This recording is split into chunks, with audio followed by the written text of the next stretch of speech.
Thanks, Rebecca. Irritating as usual. Still irritating. So I see some familiar faces, which is a great pleasure to me. But those of you who are familiar with will know that my idiosyncrasies and the fact that I express views which are not entirely politically correct, and it's partly having lived through a sort of a generation or two.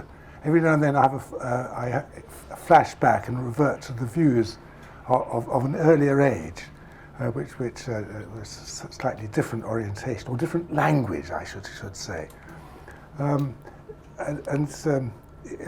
other day I was giving a talk in Germany, and I offered to the translator, who was a lady, "Oh, please go in front of me." She practically slapped my face, you know. Then she said, "You're retro." So those of you who find something offensive in my what I say, please just sort of swallow it and think you probably get something even more offensive from some of your patients. So think of it in those terms. Now you might also ask, what am I doing talking about the menopause when I'm a man? Well, actually, men go through the menopause as much as women do, and I'll talk about this in sort of a little bit later. But there's the sort of received wisdom that at puberty, that the girls have 1 year of absolute hell, whereas the boys have 3 years of sort of minor hell. So if it's 1/3 as much hell with the boys. Of course, What did you say 1 year in girls? a minimum of 1 year. and I think you can say the same in the menopause, that the male menopause is more gentle and spread out over a longer period, but it's signalled by the Hawaiian T-shirts and the open-top sports cars, which are a sign of the hormones underneath changing. I don't think they're quite aware of it. Anyway, you also find I don't talk about hormones. I don't sort of see. I've never seen a hormone, and I tend to think of people as people. And I tend to think in terms of Chinese medicine and imbalances in terms of Chinese medicine. So I will think of a heat imbalance, and well, what's that going to do if you add it to the heat of teenage? Well, it's going to set everything on fire, isn't it? Obviously. So I'm from that point of view, I'm strictly Chinese medicine. What I want to say is it won't be anything sort of practical. You can go home and say, "Oh gosh, I've learnt this, and this is this new point." But I hope it'll give you sort of slightly different perspective, and sort of guidance or sort of how to do things.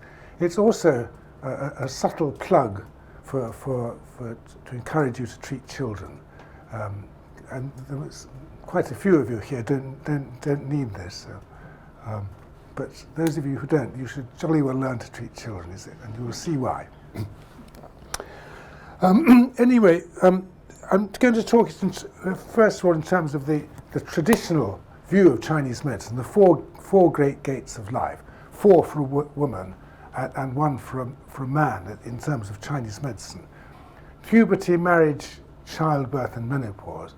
Marriage, it's not the same now, because in ancient China, marriage involved first sex, leaving home, your whole change in status from being basically a servant to being the provider of the male heir. So it was a huge event in it for a woman. Childbirth, you definitely. It's a big gate in life, and of course menopause. And these gates are changes, times of change, and as a change, things can change one way or the other, and a person's health can either improve or get worse. And that's a very central thing. It's very central to my practice, helping children through puberty, so that any illnesses that they had before puberty, they come out the other side without them. Instead of them having the illness, go through puberty, illness has got a tighter grasp on them and is relatively more difficult to remove. So for me, that's the nature of a gate. Marriage now isn't so much of a gate, although it's surprising how people do. It still does affect people, but not quite so strongly. I was talking to somebody a week ago who said in order to get the American citizenship, they married a gay person, and she said after it, I thought, well, I'm Mrs. I'm Mrs. And so it does have a subconscious effect, but it's not so sort of pronounced as it used to be, and so there aren't the same opportunities for dramatic change. Childbirth, oh yeah, very much. And you'll see some women who never really recover from childbirth on the one hand, and then you also see the other ones, they're like the timid ones, who sometimes they turn into absolute tigers after when their child is born. Of course, in defence of their child, but their whole character may change. And then, of course, there's menopause, where I think the changes there are more subtle, but just as profound, and I'll come on to that in a little while. Then I also say there are actually, those are the traditional great gates, but the other ones that they might mention are teething. I mean, that happens to all children. It's interesting. That's sort of 0 plus 2, and we'll see this thing, the 7-year cycle, as we'll talk about, so with plus 2 added to it. Then, of course, going to university, that's now almost as equivalent to marriage. You leave home and probably maybe first sex as well, and the whole, it's a whole new world opens out for people. And then there's something which is absolutely not Chinese at all, but definitely exists. It's the Saturn return. I mean, looking back, once I sort of formulated these ideas, or not formulated, but clarified them from talking to Chinese and talking to other practitioners, I realized that I fitted the bill absolutely perfectly, because it was 29 years old. I thought, oh, what the bloody hell am I doing in this job? I was sort of thinking, and then, of course, acupuncture came along. It was fantastic, and a complete change in direction. So for me, that was a very big gate, and I think for many of us, it's an important time. Anyway, I want to talk about just briefly talk about the 7-year cycle, and in the Neijing it says it's 7 years for boys. So I'll read this out to you if you can't read it. It's a bit small for those of you back. I'm sorry about that. But in the Neijing it says 7 years for girls and 8 years for boys. I don't really agree with that. I mean, when they said that, what they meant was, I should say, that actually boys do develop more slowly than girls. Certainly, in almost every way, except physically, boys grow sort of physically stronger. But in every other way, girls develop a little bit more quickly.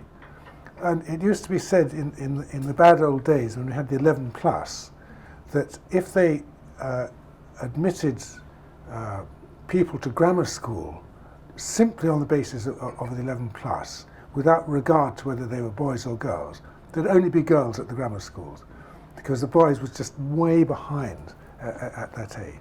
So in that sense, yes, there's this sort of 8-year-old.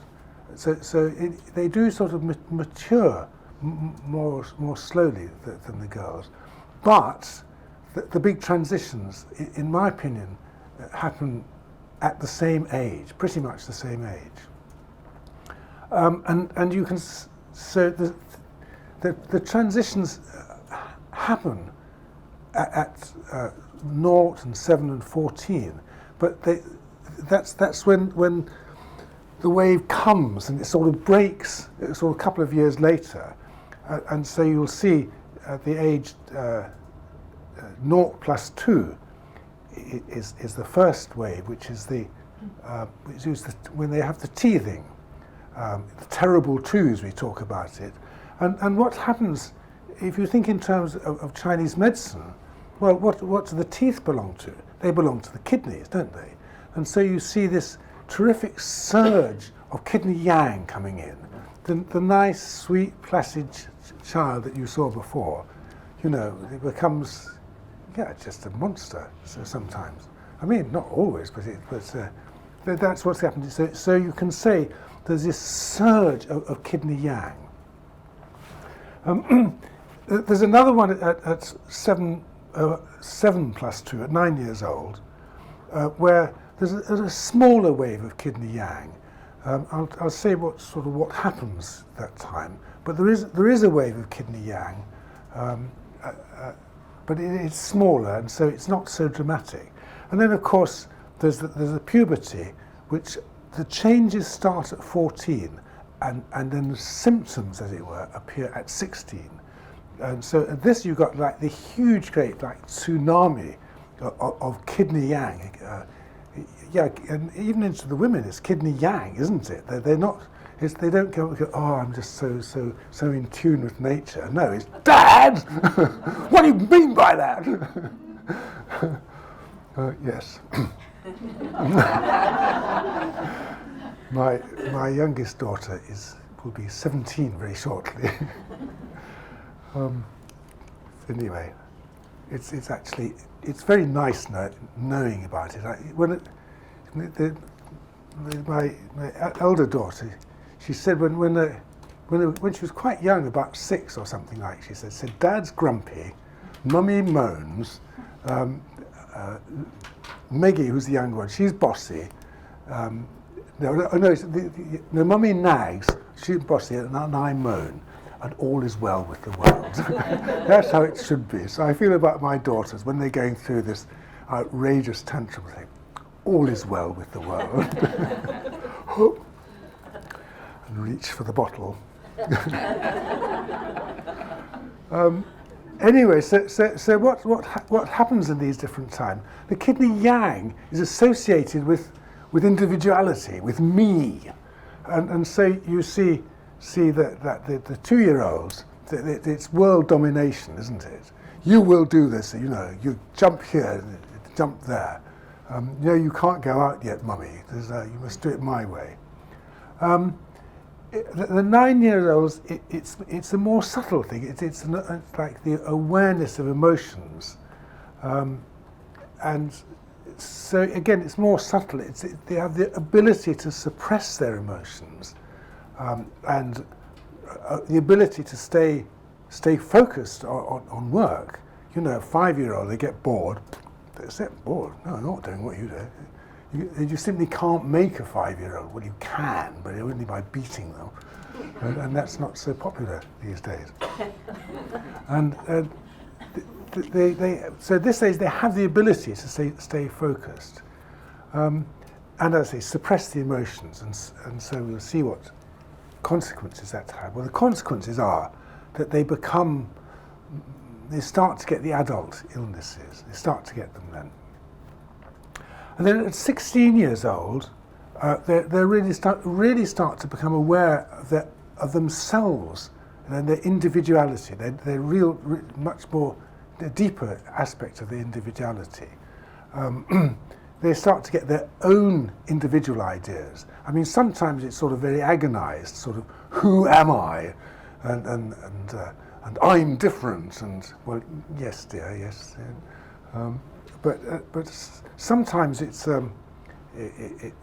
really quite profound, is it? And it's a story which those of you who know me will have heard. I watched a program on the German television about a man who owned a huge chain of slaughterhouses in Germany. So he killed sort of more animals in Germany than anybody else. And of course, he had 4 sons, and as they went through puberty, at the age of 16, they became vegetarians. And by the time the 4th one was 16, the sort of chorus of nagging eventually made him give up the slaughterhouses, so the father himself had to change the career, which I think is rather a nice story.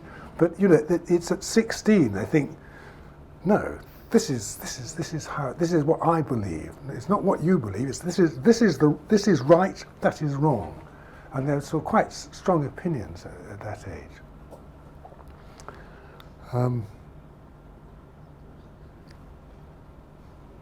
Again, it is an advantage being an older parent, I have to say.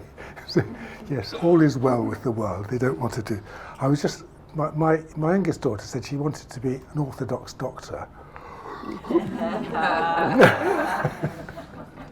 She eventually changed her mind when she saw how much work you had to do. But there you are. You can see. I say, yeah, okay, do it. That's fine. You must do what you want to do. So we talked about then finally the behaviour versus the common illnesses. So the common illnesses that you can get at this time, because of the kidney yang, you can get these hot diseases. You can get the fevers and the febrile convulsions. Like it's a really big time. It's a bit like a really high risk time for these things. As I say, the 9-year-olds is more subtle. Those of you who've got 9-year-old children, or have seen them, or have recently seen them, you might have noticed that year, or round about that year, they become quite difficult and quite feisty. And it just lasts, you see some nodding there. See, it lasts a relatively short time. But so you think, well, where does this come from? Is there trouble at school or something like that?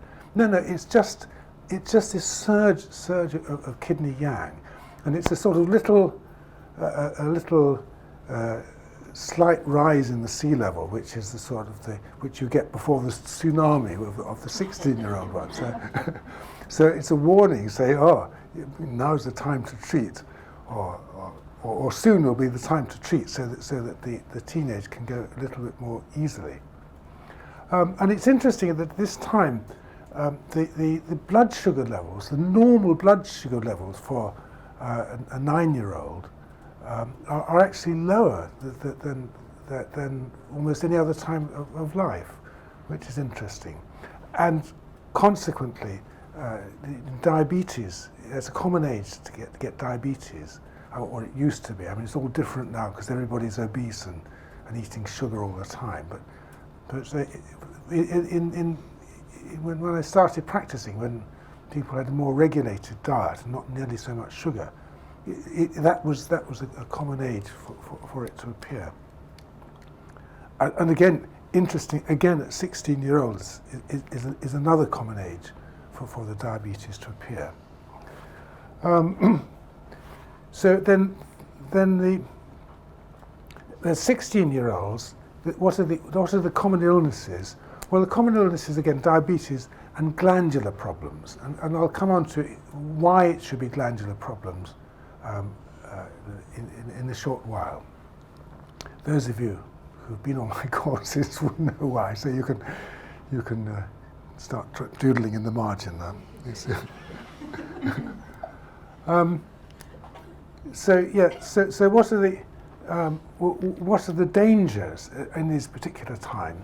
Well, in 2 years old, the opportunities here, are to clear out excess dampness.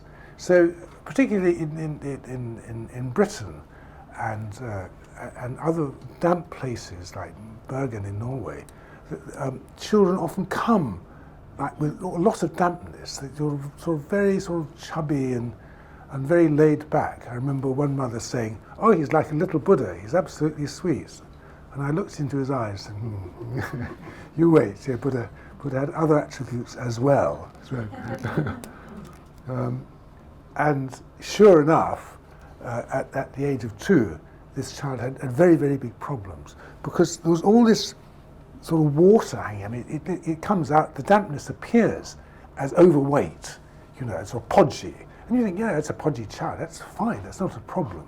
But it was excess dampness. And then the yang energy will help to dissolve, to dry up that dampness. And so it's very common to get lots of productive coughing at this time as this dampness and phlegm starts to stir. And so the big risk of the sort of permanent disease at this time is asthma. I mean, particularly these days when they've got, you know, completely inadequate treatment for coughs. All they got is antibiotics, basically, which just make the situation worse, not better. And of course, in more extreme cases, there's the danger of the febrile convulsions, which in themselves are relatively harmless, but if they go on too long and too much, then there's the danger of epilepsy. Now I said it should be 7 plus 2, but actually it tends to work out about 8 years old. So the opportunities here, they're not very dramatic, but they're definitely there, because you'll notice that at this age, some children, their appetite suddenly increases and suddenly improves at this time. So the child who's living off just pizza and chips actually might eat a few frozen peas with them as well,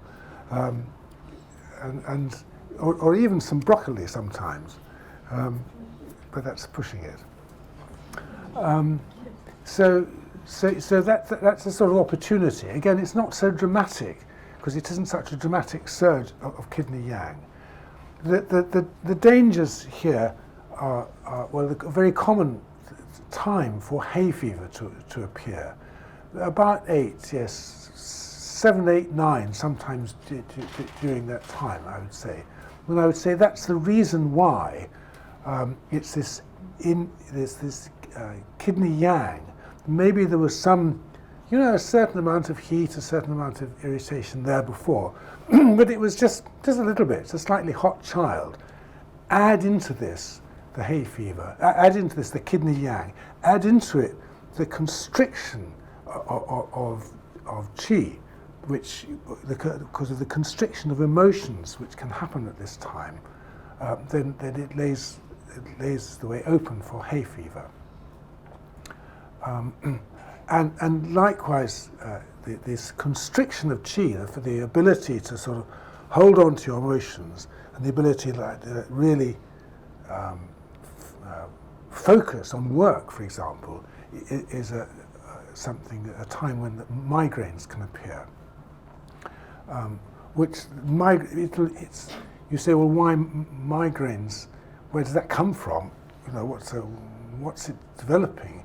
And the answer is that something I won't talk much more about is that when children are born with a very long and difficult birth, it can leave stagnation of qi in the head. If they spend a long time in the birth canal, sort of push against the birth canal, you know, the long painful birth of 4 or 6 hours of pushing, then when they're born with stagnation of qi in the head. And you can often see like bruising or a blue colour, blue veins on their head.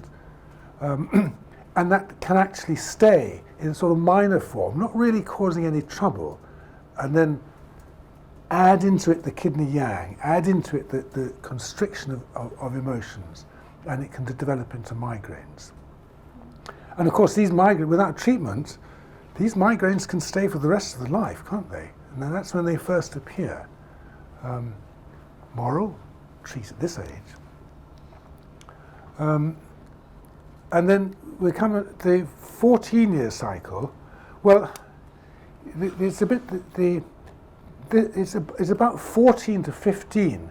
They have the opportunity to throw out all the old illnesses, all the imbalances, all the stagnation of chi in the head, all the phlegm, all the heat.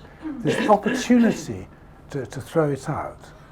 And so if a child's got a heat imbalance from some reason, got an infection, never got over it completely, there's heat there, a bit active, sort of jumping around like this. At the age of 14, round about that age, 13, 14, there's the opportunity for all this to come out. And sometimes it comes out quite naturally, with its own accord, without any special treatment.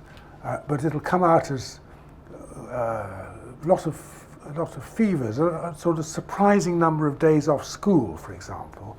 Or it might come out as a series of unexplained rashes, is another way for the heat to come out at this time.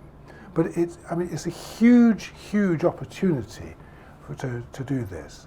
And it's something that I say to all the mothers that between about 9 and 12, in that sort of space there, it's difficult to completely eradicate an illness.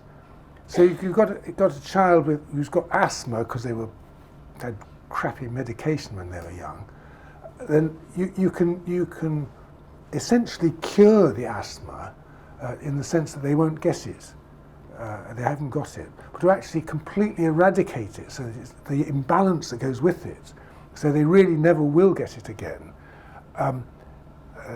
that happens between 12 and 14. That's the time when you need to treat. You need to treat as the wave comes up like this, and then there's a real opportunity of expelling it and getting rid of it completely. I just had a sort of gratifying call from one of the patients whose their child is 16, and I've been treating them for asthma, and the father's got asthma, so everybody says, oh well, he's bound to get asthma, and there's no way around it. They said, no, you don't have to get asthma. Yes, I know it's hereditary, but it doesn't have to be asthma.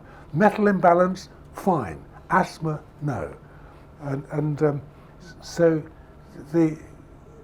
I was treating them before and during puberty, and in case of asthma, you have also to concentrate on the posture. This child was. I said, no, this is not good. Let's do the posture.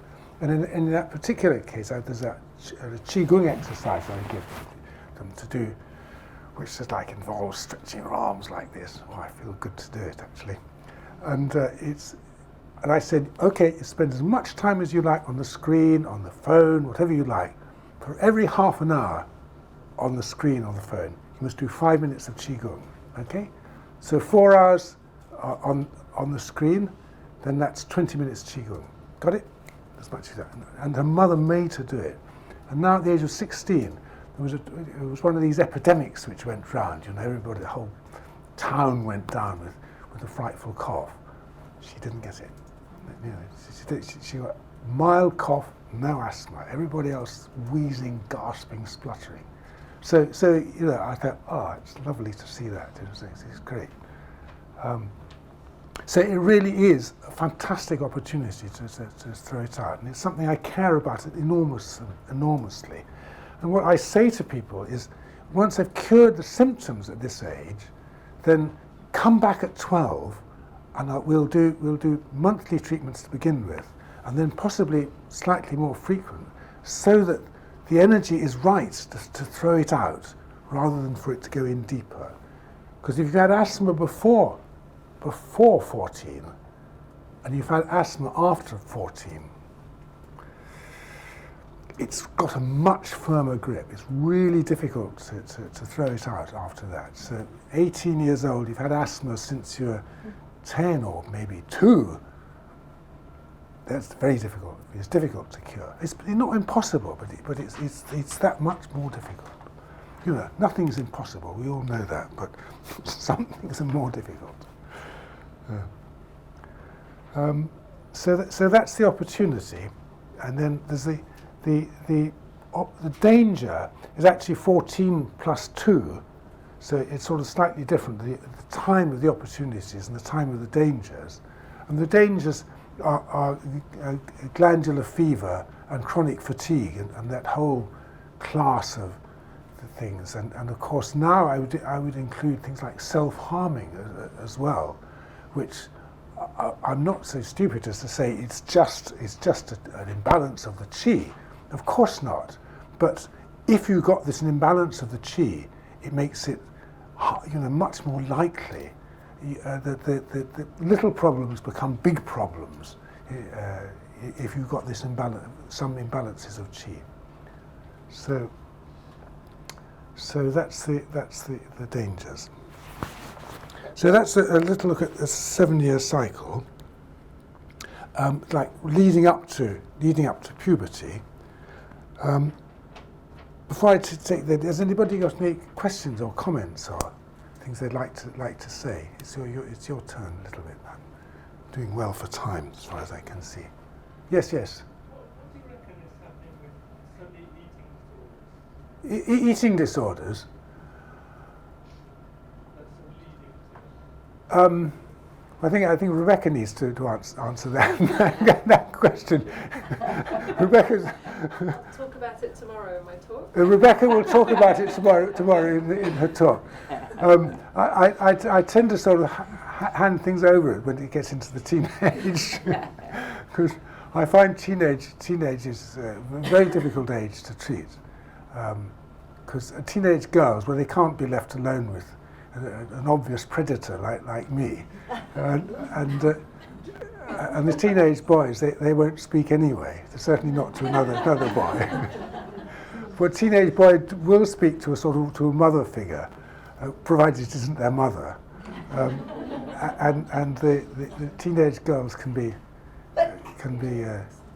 safely left with her. Yeah.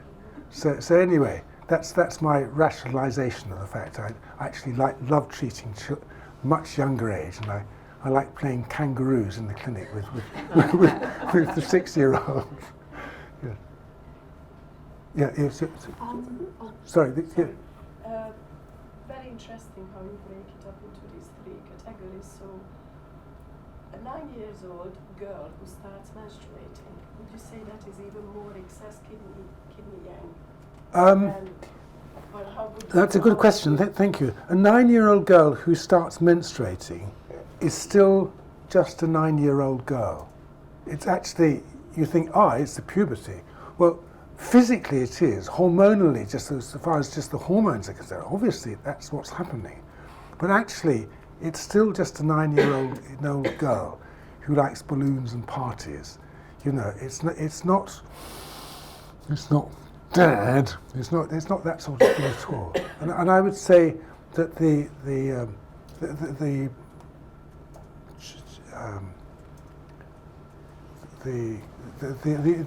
deeper changes happen more or less at the same time.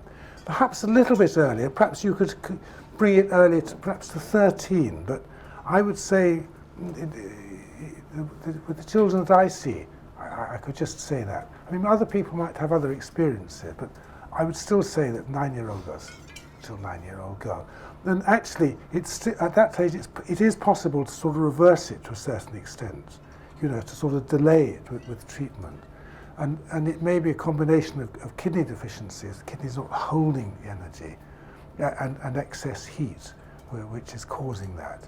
But that's sort of a great simplification, of course, and there are many other things going on, and it's a combination of hormones in the food and in the water and the other chemicals in the food alter it, mimicking hormones and sugar and all the things, the crazy food and crazy environment we have now. Apparently that even if you inhale diesel fumes, it affects the hormone imbalance too. And of course, lots of people live in like highly polluted areas these days. So it is much more complex. Very often, or sometimes you can lay it at the feet of excess milk drinking, because of course milk's, it's got lots of hormones in it, natural ones. Anyway, so thank you for that question. Sorry, you had somebody else? Oh, Yes. I mean, again, I don't know if this is the time or the place, but the childhood vaccinations. There's various words which are not allowed, permitted in my house. One is vaccination, another one is Brexit. At least not until everybody's got a good stiff drink in their hand. Right. No, I suspected as much. But I'll come on to that. I'll answer your question a little bit later. I'll come on to it. Sort of what influence they have. Yeah. right, the suppressive. Yeah. Quite simply, you just don't do. You just don't do it. Sorry. Just don't do vaccination. Thank you. Yes. Thank you. She says don't do it, and I support her 100%. There's absolutely no earthly reason for it. Yeah, it got me going again. You see. Do you know how many people died of measles in the last 10 years? 1. And they were on immunosuppressive drugs. Yeah, I mean, get real. Now, is that because of the success of vaccination? Just an awful lot of people who haven't been vaccinated, you know. So it's a non-disease. All of these things are non-diseases. So anyway, of course, somebody will say, I used to say that of chicken pox, and of course, patient I said it to, their cousin had died of chicken pox. So of course, a disease is a disease, you know, and you can die, but you're much more likely to die of flu, you know, and you're much more likely to die of, you get asthma and then get a cough. You know, that's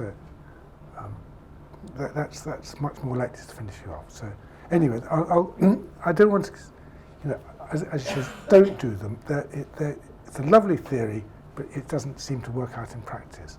The longest they've ever been studied for is 1 month, the side effects. They've never been actually followed up to see if it works. Based on assumptions. Based on assumptions, All the way around. yeah. But it's based on beliefs that there's baddies out there who are out to get us. And, no, it's not like that. That's not. Anyway, move on. I could spend too long on that. Any other questions, people? Well, then I'd like to go and say, well, what happens at menopause in terms of Chinese medicine? And the male-oriented Chinese doctors will say, it's yin deficiency. Look, you get sweats, or robber sweats, they call it. But actually, is it really yin deficiency? Well, the answer is nearly always not. And there was a fellow in Australia, Ben Susan, who did quite a big study using Chinese herbs, and he gave them yin deficient herbs for hot flushes in menopause. No effect at all. And he gave them herbs for like clearing heat, dispersing herbs for clearing heat, clearing damp heat. Oh yes, some effect. I mean, not 100%, but definitely some effect. So you can say, no, it's not yin deficient. That's an error. That's a mistake. Of course, in old China, in the old Chinese texts, it's not there. They don't talk about menopause. It's not a thing for them. And so it's only in the relatively modern Chinese texts that they've sort of absorbed some of the Western ideas and said, well, it must be yin deficiency. But no, it's not. I mean, I don't want to say that your treatments have all been wrong if you've been treating for yin deficiency. But you know, it's from the herbal point of view, you can say it's not yin deficiency. And I'd also like to say, well, let's have a look and see what really does happen. And if you think about it, you can see that it's the energy, the Jing energy, which was going into the ability to reproduce, is diverted. I mean, you might say that this Jing is decreased and you run out of Jing, the kidney energy declines. No, it doesn't. The kidney energy doesn't decline. It's not just sort of a couple of years and suddenly your energy declines. Not at all. It's this energy is diverted.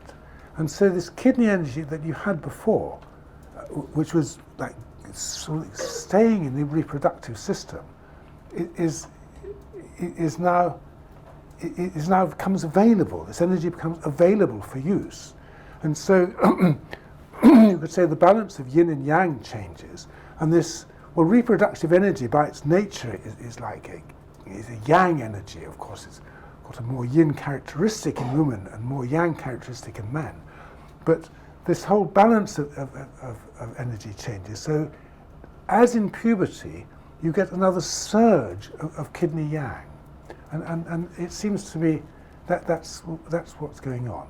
I mean, it is. Well, it's not only my opinion, but it's my opinion, and other people will see things from different points of view. So I'm not saying this is the only truth, but this is the way that it seems to me. So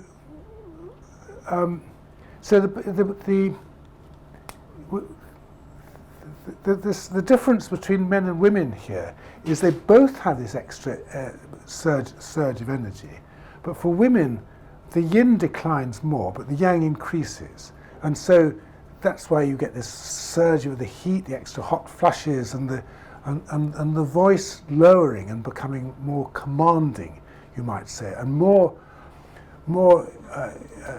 enthusiasm. Have I said something wrong?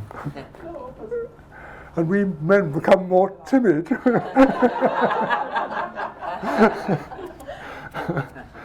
So yes, the yang declines with the yin, but more sensitive at the same time.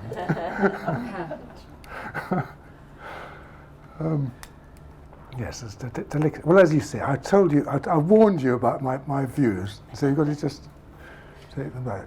But anyway, I would say that the changes have got a great similarity to puberty. This surge of kidney energy, and you've got the same opportunities for healing, and here I put it in black because we're going to cover that in more detail. And there's the same danger that diseases will go deeper, and then in the middle one, the same need to discover yourself. And I think that's one of the things which is like completely missing in our society is this saying that this menopause is this fantastic opportunity to sort of find out, develop what you want to do for the first time. You've been tied to the kitchen sink. You've been tied to sort of periods and reproduction and all that goes with that, and the sort of the sort of unconscious feeling that you need to stay attractive in order to attract a mate, then that sort of declines. That's not such a driving force, and this energy comes. No, I'm not going to put on the makeup today. If I look ugly, it doesn't matter. I'm going to do pottery. No, I mean that's women tell me that. It's fine. It's great. And I think, you've got it right. And I think that the essence here is the opportunity and the danger on this level is the opportunity is to actually, find out what you want to do, what path you want to follow, and you could call it a spiritual path if you like. But by spiritual, I don't mean necessarily going and being a god botherer. I mean it means. Sorry, that's an ancient term which we're not supposed to use. That it means finding something which nourishes your spirit, whatever it should be, and so. It will tend to be something artistic, but something like pottery or painting or just maybe knitting or something like that. A whole new, or you might develop your what you do to a sort of higher level at that age. I think that so that's that's need to discover self, and the people who don't do that, then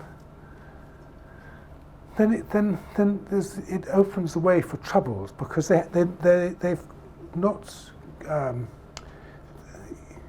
We'll put it this way: that if they find that way, then it's a source of nourishment and happiness. Yeah, of course, you've got to go.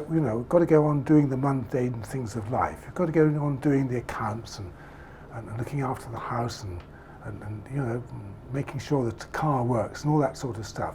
But if you've got enough in your day of things that you really want to do, then it's worth getting up today instead of thinking another day. And so it's that thought will provide you with a lot of energy. And if you don't make this connection, then there's the danger of all sorts of illnesses, because the spirit isn't nourished, and so the whole life itself isn't nourished.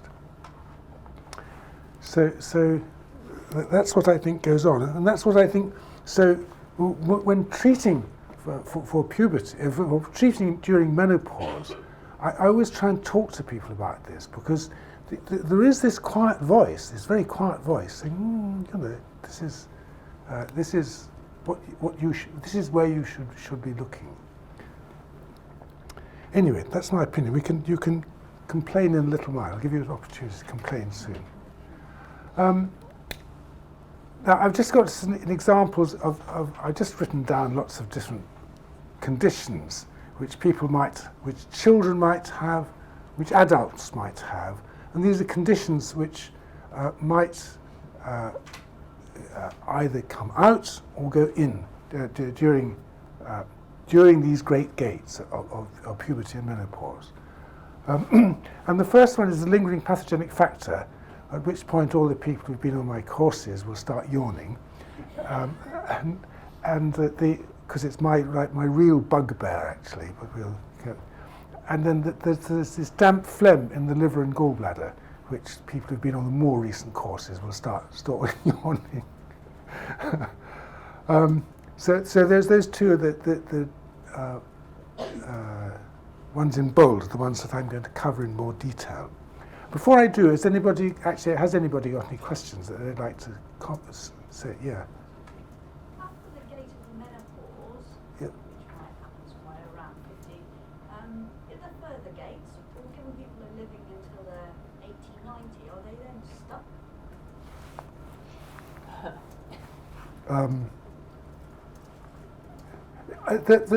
There's opportunities all the way through life. These are the sort of huge opportunities which happen to everybody, whereas there are other opportunities which happen to individuals throughout life. You might have a car crash, and suddenly, you might recover from a car crash, fine, but suddenly, what am I doing? What the hell am I doing? So, but that could happen any age, or you could just hear a piece of music or something, and it suddenly triggers something in your mind. So there are always opportunities, I would say, at any stage in life. So yeah, very much so. Yes. I got one myself at the moment. There you are. Anyway, let's talk about lingering pathogenic factor. For those of you who are not familiar with it, well, what is it? A lingering pathogenic factor, I also describe it as thick phlegm. They're sort of interchangeable, they go together. Without the thick phlegm, you don't really have the lingering pathogenic factor. If you've got a lingering pathogenic factor, you almost certainly have thick phlegm. So they're essentially the same. Traditionally, in Chinese medicine, it was an illness which was never completely cured. The illness is attacked you. It's maybe a winter when there's a particularly bad flu goes round, and for some reason you never throw it out completely. And so that's been recognised from very, very early times, and it's nothing. There's nothing new in that, but there you are. That's what it is. So it's as if there's a bit of the original illness is still in there. It's lurking. It's hiding. But it wasn't that common when I was young. It happened, of course, but it wasn't that common. But now, it's the immunisations are very likely to produce it. In fact, you've got a whole generation where you can say, oh, many of them have got a lingering pathogenic factor, and it's the immunisations are the primary cause. Immunisations and then treating subsequent illnesses with antibiotics, because the antibiotics will stop the illness, but they won't get rid of it. It's still there. The imbalance is still there, and all of you will have know of children who have antibiotic cough, antibiotic asthma. So, all of you must have heard that story, because each time this illness tries to come out, we push it down. So the combination of the immunisations and the antibiotics, I wouldn't say guaranteed, but almost guaranteed to give rise to a lingering pathogenic factor. So you can see a whole generation now who are likely to have it. When I was young, they'd pretty much stopped all immunisations. They used to have the smallpox immunisation, which I was lucky enough to have, that was a nasty one actually. But then it stopped, and now gradually it's increased. So you can expect in the UK to have something like 29 immunisations in the first year of life. And so even if you were each one individually you could cope with, the sheer onslaught of pathogenic factors which you're injecting into the system by an odd route is bound to leave something behind. If only spleen Qi deficient, because they say frequent illnesses injure the spleen, don't they? So yes, that answers. Yes, you're going to make another comment. When you say thick phlegm, is it thick phlegm that comes out, or is it thick phlegm? No, it's thick phlegm that sits. So I was just going to come on to that. We say the story is, in terms of Chinese medicine, the pathogenic factor sits in the channels, by which they normally mean that the lymph system. So you get and they say it sits in the channels and gradually it impedes the flow of fluids in the channels, and the stagnant fluids transform into phlegm. So it sits there all the time, and it only comes out when it feels like it. So as it were, this pathogenic factor inside is sort of dormant, and it wakes up and it can come out. I was thinking of it. Someone actually it's always got crap in his lungs, asthmatic, and doesn't breathe deeply, and there's always something very stuck in his lungs. Very stuck in his lungs. Yeah, and if he gets a cold, it doesn't move. It gets solid and thicker. That's absolutely classic. Yes, Yeah. absolutely classic. Yes. So, yeah, I mean, sometimes it is evident. Sometimes it's only it's not so evident. It might just appear as like crusts in the eyes or bogeymen. Excuse me. There you are. So, yeah, that's about the thick phlegm. I'm not going to go into the details of that. That's part of the course on treating children. So what else is? Yeah, it creates the very thick phlegm. It's an echo of the original disease. You might see like a cough, which appears every autumn, a cough, and maybe even without infection. And a nervous cough, for example. And then this, which for me is one of the great absolute disasters of our modern times, is that the phlegm this phlegm, they say phlegm mists the heart is one of the things. Now what they mean normally in phlegm mists the heart, it means you'll go a bit unconscious, or you go berserk, you go bonkers. But it also has this more subtle effect that it disconnects you from well, I say from your spirit, really. So this quiet voice, which starts murmuring away between 14 and gets louder and louder till you're 16, you can't hear it because you've got phlegm in your ears. It's all muffled. You don't hear it. So you reach the age of 16, and you're not having a tantrum, or maybe you're having a tantrum, but you don't know why. You don't know what you should. There's nothing positive at all coming out of the tantrum. In my own case, I followed the clock absolutely perfectly, and I didn't realise at the time. I said at the age of 16, I want to play the cello, and they said, "Oh, don't be stupid. You know, you played the piano when you were young, and you were lousy at it, and just shut up, will you?" And I said, "No, I want to play the cello. I want to play the cello. I want to get it." And I sort of nagged and bullied and shouted and screamed and said, "No, it's my constant companion throughout life. It's absolutely my joy. It's fantastic." So I was lucky that I heard this voice. But if you got this very thick phlegm, there's a danger that you won't hear the voice.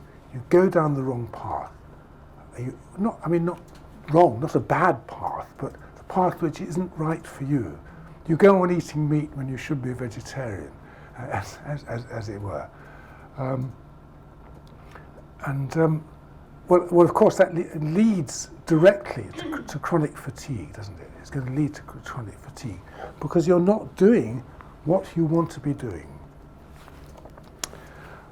So that's something which I really care enormously about. And even children who don't have any major symptoms, they said, "Well, what do you think of this child?" I say, "Yeah, it's great. It's doing pretty well. But this is what's going on, and this is the danger. So please bring back when they're 12, and we'll treat at that time, and then you'll avoid the potential dangers of glandular fever and the chronic fatigue."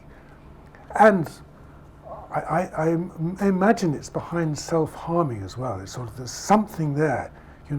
Self-harming is it's a call for attention, but if you're doing what you want to do, like you're really doing what you want to do, and you've got the energy to fight for what you want to do, then there's less need to call for attention.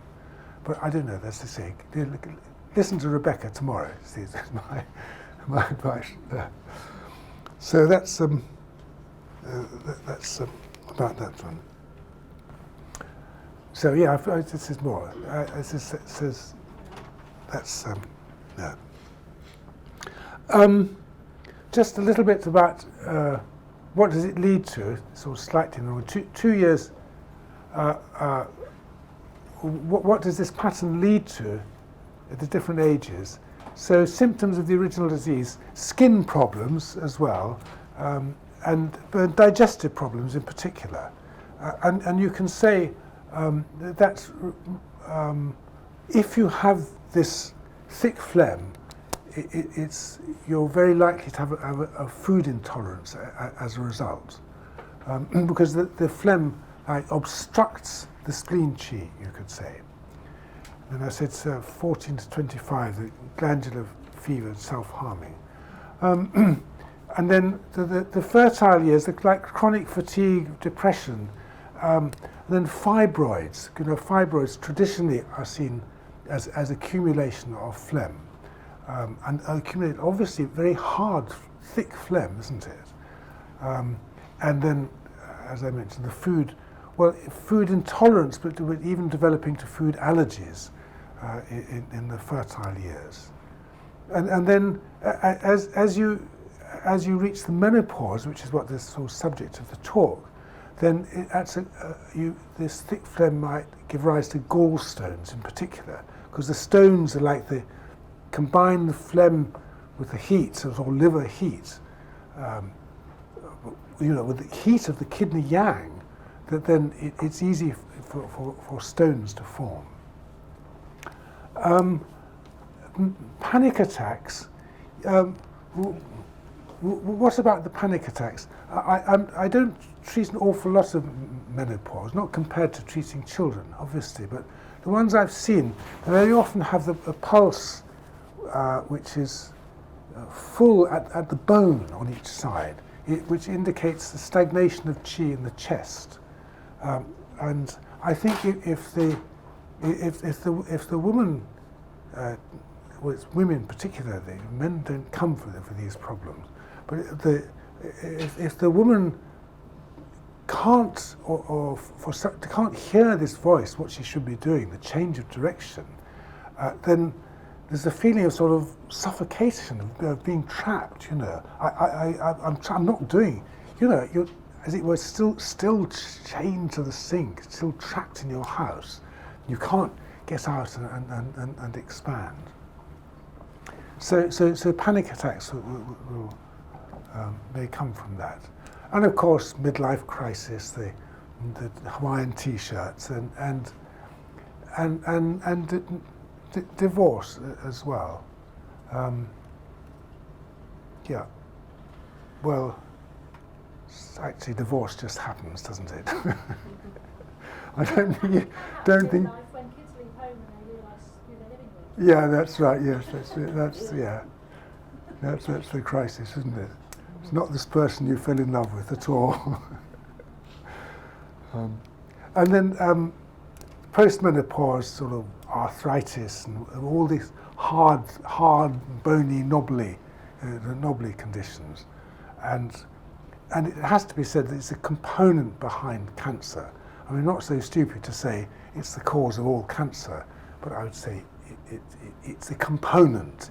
It's going to make it that much more likely, isn't it? Then what do you do about it? Well, if you're treating children, well, and adults for that also, there's a combination here of Bai Lao, bladder 18, bladder 20, bladder 23. Bai Lao is a point on the neck, an extra point, which you can look up, which is like specific for glandular problems. Actually, the texts also say moxa on the tip of the elbow, but with children that's a bit of a fiddly thing to do. In fact, with adults it's a bit of a fiddly thing to do as well. But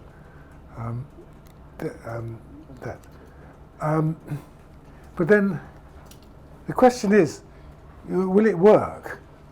And the answer is, if you treat at a young age, like before the age of 12, it's fantastic. Or during the 12 to 14-year crisis, it's fantastic. You just clear the phlegm, and it's like sort of drawing the curtains. The sun comes in. It's fantastic, and then they can see the way forward.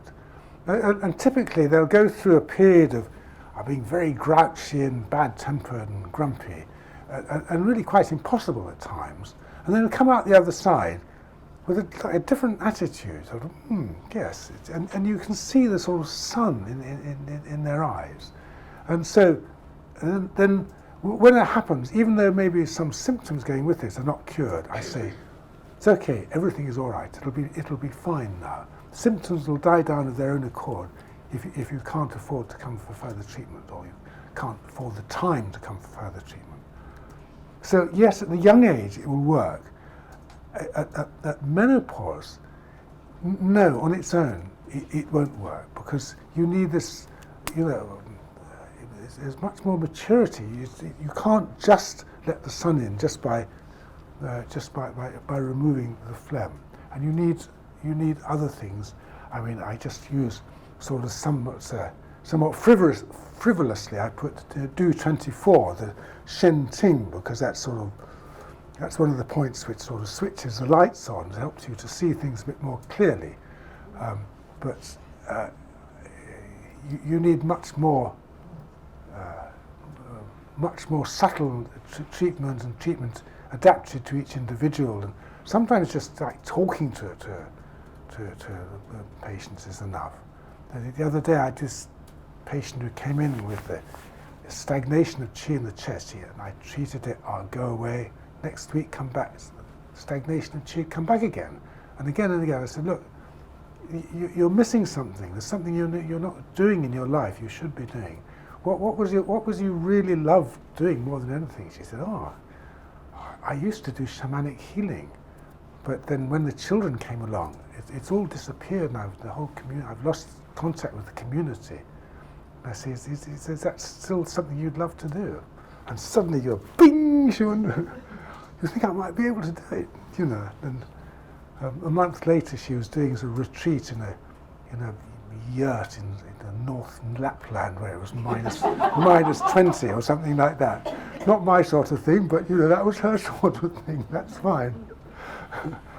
So, you know, and everything was moving on. So sometimes simply just talking about it is enough. But I think simply just sticking the points in and going back and doing the crossword in the other room is often not enough for them. So, moral of that, I keep on coming back to treat children, learn to treat children. Plug. Julian, Yes. how effective is that? You said up to 12. How effective is that around sort of 16? Was it How effective is it around 16? You reach 16, no, it's much more complicated by that time. It's much more difficult. You've left it almost too late at 16. I mean, I'm not saying it's never too late, but it's much more complex and it's going to take much longer to treat. So it's easy and simple to do. You don't have to think, you don't have to worry, you don't have to talk them through all the different problems, which I find very wearing. Very simple treatments are enough at this age. And just sit back and then watch them develop. And that's, for me, that's like the real joy of treating children.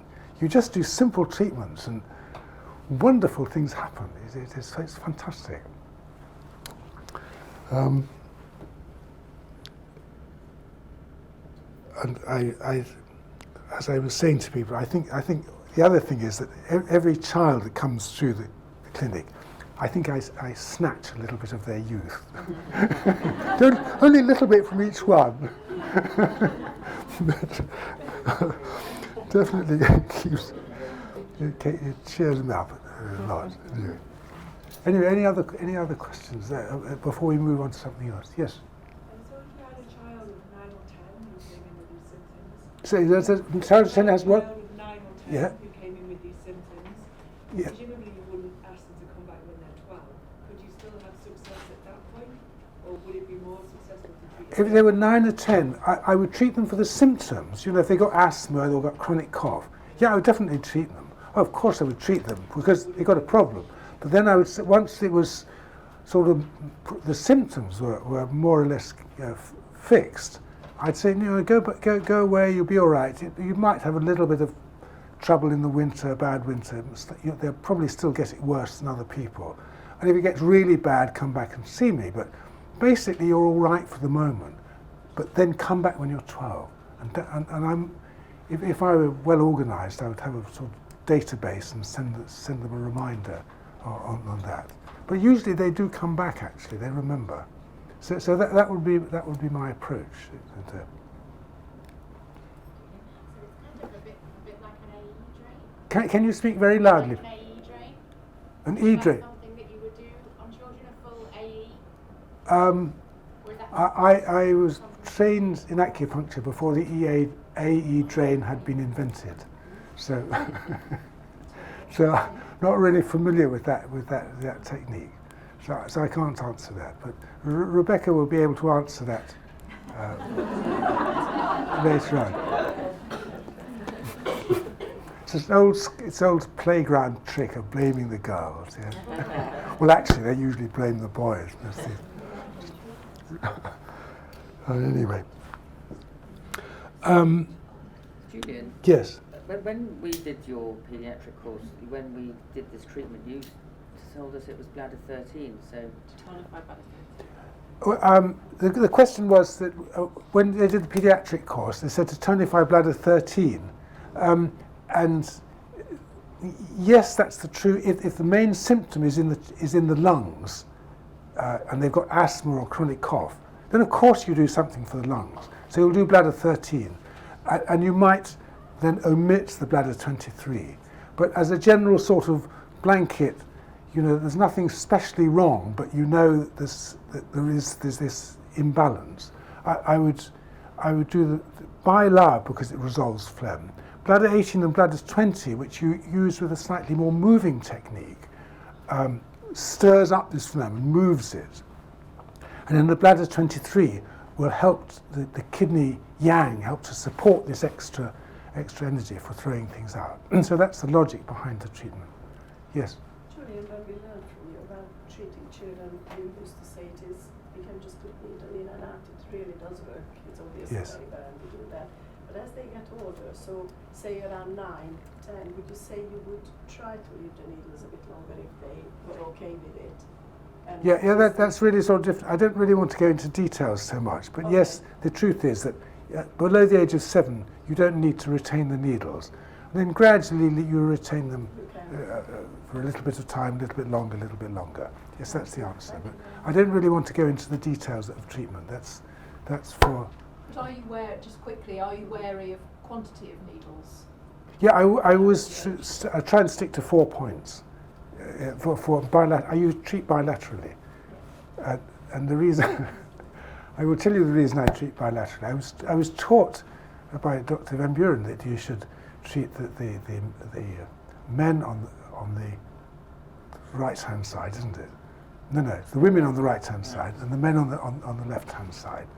And I had this patient. He rang up. He'd been on the campsite outside Brighton. And I said, "Oh, doctor, I've got this terrible pain in my testicles." And he said, "I was masturbating while looking at the stars." And he got the classic symptoms of cold in the liver channel. So I said, "Oh yeah, come along, I've got a space this afternoon." And I treated him on the left-hand side, he rang up about 2 hours later. He said, "Oh, doctor, he was fine. The left-hand testicle was absolutely fine with the right." So since that time, I've tended to do things bilaterally, in consequence. Anyway, I try and stick to 4 points because I find if I'm using more than 4 points, it means I'm not being focused in my treatments. It's not an absolute rule. In fact, I try and stick to 3 points bilaterally.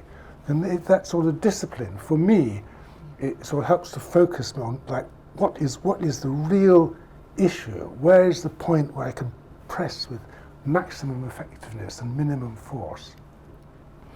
So yeah, thank you. Okay, well, I'd like to move on a bit. I'd like to now talk about this. No, I won't.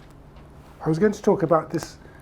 I just talk about it very briefly. There's a sort of pattern which I call damp phlegm in the liver and gallbladder, and it's a pattern which is not recognised. They've got a blind spot for it in Chinese medicine, and it's a pattern which is connected to gonorrhea, and they don't seem to recognise gonorrhea in China. When I was there were these schools of blind people doing tuina, and the reason why they were blind was essentially that their mothers had got gonorrhea and their eyes had been infected.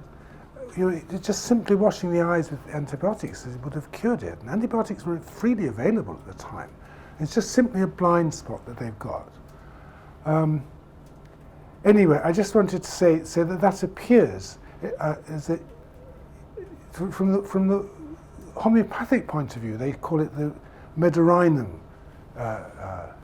imbalance, you could say, and they attach lots of guilt to it. I don't think you need to attach guilt to it. I say it's just a pattern. It's just a pattern, and of course it can be a bit hereditary. What isn't hereditary? Apples don't fall far from the tree, but it doesn't mean to say you've got to have it. It's an imbalance which can be removed. Anyway, I just to go very, very briefly over the symptoms that might appear during the different periods. And one is the young children, there's this green vaginal discharge in girls.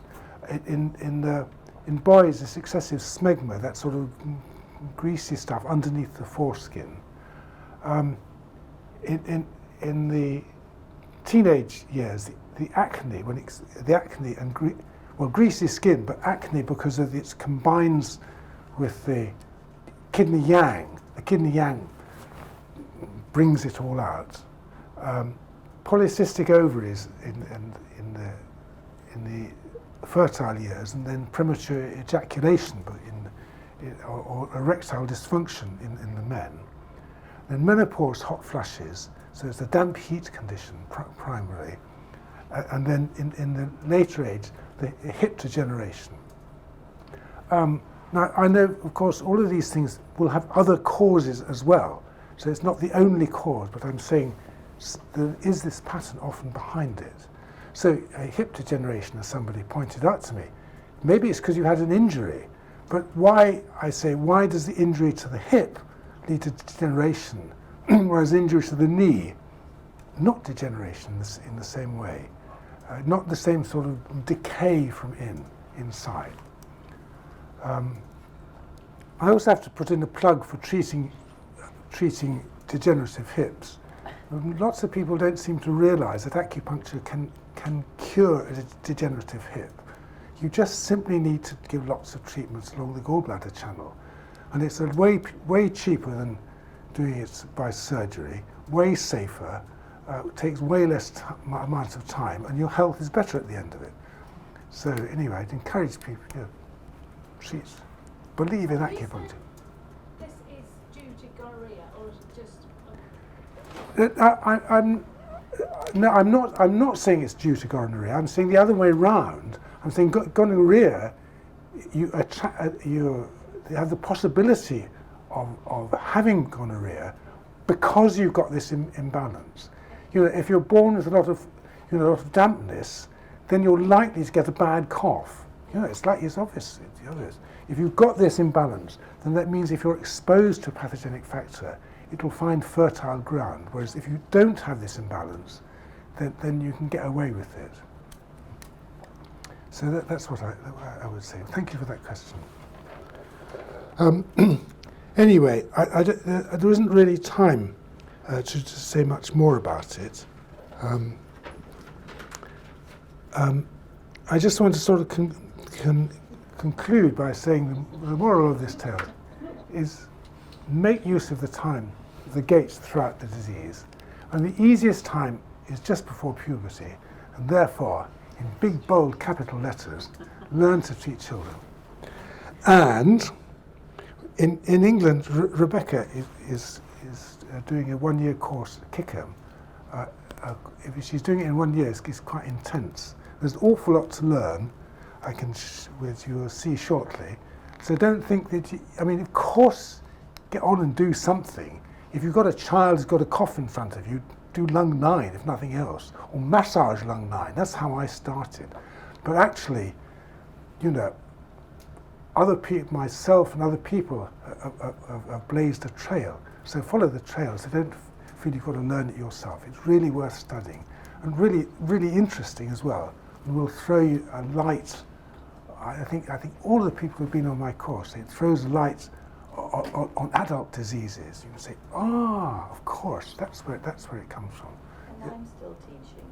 Oh yes, I'm sorry. June is still teaching it in Online. In York. June Tranmer. Online. Doing it online. Seminar format. And yes, as in Julian Scott is also doing it online. Yeah, so that's that. And this is a point going with this are these two books. It just so happened, but by one of these chances of fate, that Rebecca has written her book, which is fantastic. It covers all these questions of teenagers, which, as I've said, is outside something I feel really happy with doing, really comfortable. and it's the fourth edition of mine. Just they sort of more or less coincided. And anyway, it was this opportunity is a sort of a bit of a staged event, you might say. But I'd like to give Sir Rebecca a copy of mine. And so there you are. So there you are.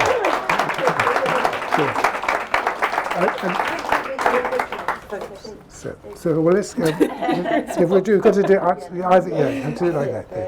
There you are. Yes, photo opportunity. Yes. So, yeah. And I mean, it's going to be a very great joy that she's done that. And also, it shows you how much there is to learn, and the source of reference in times of difficulty. Can you say one word about this? I'm sorry? Can you say one word about the ART project that we have? Just one word. You want to say it? Elisa Rossi in Italy. I've seen your 5 minutes. That's okay. We got 5 minutes. Elisa, would you like to just come out? Say, well, just 1 minute, because I'm very. And let me introduce Elisa. It's a time of the gathering of lots of different. I can see Johan Duvane at the back, who's been treating many years. And Elisa runs a child's pediatric trainer clinic in Julian. in Milan. No, not thanks. You did the pediatric trainer. I didn't do trainer. I got the fingers no good. Anyway, it's all yours. You did it. She runs this. She's been doing it for nearly 20 years now. But she's been doing the trainer from before that. But it's a specialist clinic for treating children with trainer. So you'd just like to say something that's come out of that as well. Yeah, just shortly. Well, actually, we do both acupuncture and trainer, but this project you can hear, right?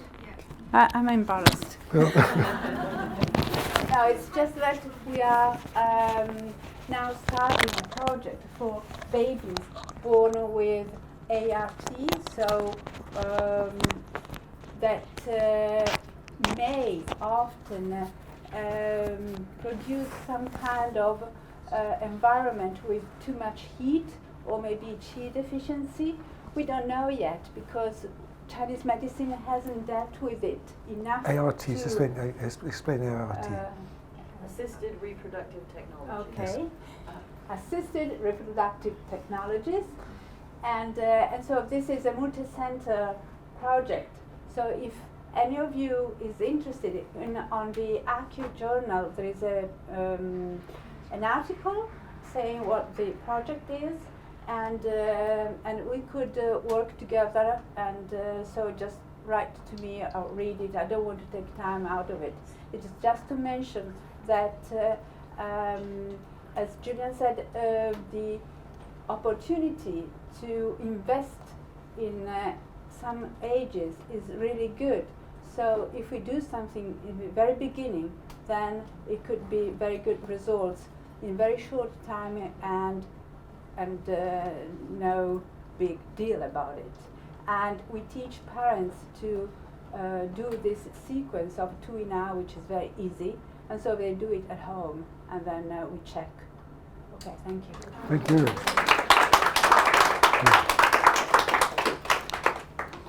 Well, I think that's probably time to call it a day. If anybody got any sort of individual questions, they can come up and see me afterwards. So those who want to get into the lunch queue before everybody else, now is the time to run. So thank you very much.